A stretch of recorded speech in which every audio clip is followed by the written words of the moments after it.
दोस्तों आज से हमने प्रारंभ किया है एनसीईआरटी बेस्ड साइंस की 25 प्रश्नों की प्रैक्टिस सेट। अगर आप हैं बीपीएससी टीआरई फॉर पीआरटी के कैंडिडेट तो आपके लिए ये बहुत ही फायदेमंद होने वाला है। तो आप जरूर इस प्रैक्टिस सेट को सॉल्व करेंगे और नीचे कमेंट में अपना मार्क्स बताएंगे। तो आइए प्रारंभ करते हैं 25 प्रश्नों की ये हमारा श्रृंखला। पहला क्वेश्चन है कि श्वसन की प्रक्रिया में कौन सी गैस बाहर निकलती है। तो श्वसन की प्रक्रिया में जो है वो कार्बन डाइऑक्साइड गैस बाहर निकलती है, जबकि ऑक्सीजन गैस हम लेते हैं। पेड़ पौधे, यहाँ क्वेश्चन है कि पेड़ पौधे श्वसन की प्रक्रिया में कौन सी गैस लेते हैं और कौन सी गैस बाहर निकालते हैं। तो पेड़ पौधे भी मनुष्य की तरह या अन्य जानवरों की तरह ऑक्सीजन गैस लेते हैं और कार्बन डाइऑक्साइड गैस ही निकालते हैं श्वसन की प्रक्रिया में। अब आगे क्वेश्चन है कि हृदय में कितने कक्ष होते हैं। तो हृदय में 4 कक्ष होते हैं, 2 अलिंद और 2 विलय, जिसे इंग्लिश में अट्रियम और वेंट्रिकल कहते हैं।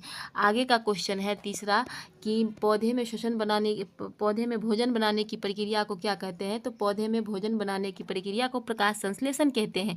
पौधे सूर्य के प्रकाश की उपस्थिति में क्लोरोफिल और कार्बन डाइऑक्साइड की गैस की सहायता से अपना भोजन बनाते हैं, जिसे प्रकाश संश्लेषण कहते हैं।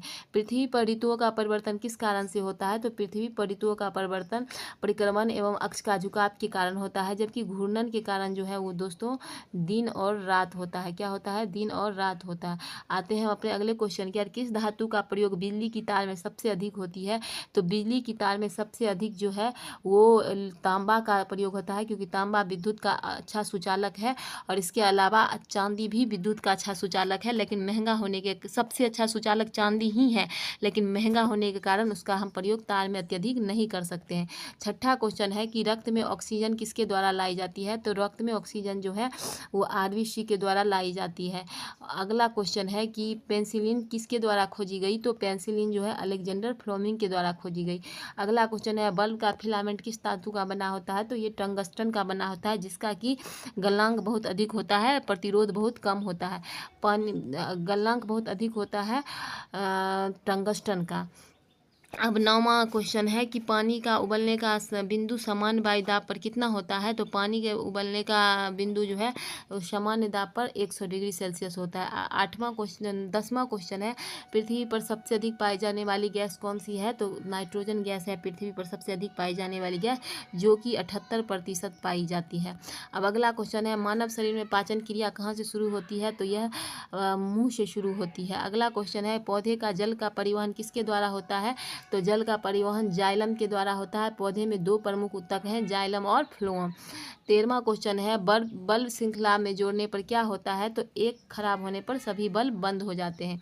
14वां क्वेश्चन है मानव शरीर में आयोडीन की कमी से कौन सी बीमारी होती है। तो मानव शरीर में आयोडीन की कमी से घेंगा होती है, वहीं आयरन की कमी से एनीमिया हो जाती है, विटामिन ए की कमी से रतौंधी होती है, विटामिन बी के कमी से बेरी होती है, विटामिन सी के कमी से स्कर्वी होती है, विटामिन डी की कमी से रिकेट्स होती है। ये सारा आप याद रखेंगे। हमारा 15वां क्वेश्चन है दूध से दही को बनाने में कौन सा जीवाणु मदद करता है। तो यह लैक्टोबैसिलस मदद करता है।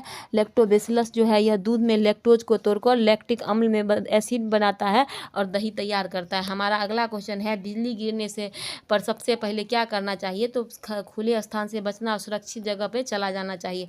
पृथ्वी का गुरुत्वाकर्षण बल किस वैज्ञानिक ने खोजा था। तो यह न्यूटन ने खोजा था। मानव शरीर की सबसे लंबी हड्डी कौन सी है। तो मानव शरीर की सबसे लंबी हड्डी फीमर है और सबसे छोटी हड्डी जो है वो स्टेपीज है। सूर्य की ऊर्जा का मुख्य स्रोत क्या है। तो नाभिकीय संलयन है सूर्य की ऊर्जा का मुख्य स्रोत। सूर्य में हाइड्रोजन परमाणु मिलकर हीलियम बनाते हैं और ऊर्जा उत्पन्न करते हैं। अगला क्वेश्चन हमारा है पृथ्वी का सबसे कठोर पदार्थ कौन सा है। तो पृथ्वी का सबसे कठोर पदार्थ हीरा है। हमारा 21वां क्वेश्चन जो कि कार्बन का अपर रूप है। 21वां क्वेश्चन है कि प्रकाश की गति कितनी होती है। तो प्रकाश की गति 3 × 10⁸ मीटर प्रति सेकेंड निर्वात में होती है। हमारा 22वां क्वेश्चन है दोस्तों मानव शरीर में कितनी पसलियाँ होती है। मानव शरीर में कितनी पसलियाँ होती है। तो मानव शरीर में पसलियाँ जो होती है वो 12 जोड़ी यानी कि 24 पसलियाँ होती है। और अब 23वां क्वेश्चन है पृथ्वी का कौन सा भाग चुंबक की तरह कार्य करता है। तो बाहरी कोर जो है वो चुंबक की तरह कार्य करता है। इसमें पिघली हुई धातुएं होती है जो पृथ्वी की चुंबकीय क्षेत्र बनाती है। हमारा अगला क्वेश्चन है पौधे में बाष्पोत्सर्जन किस अंग द्वारा होता है।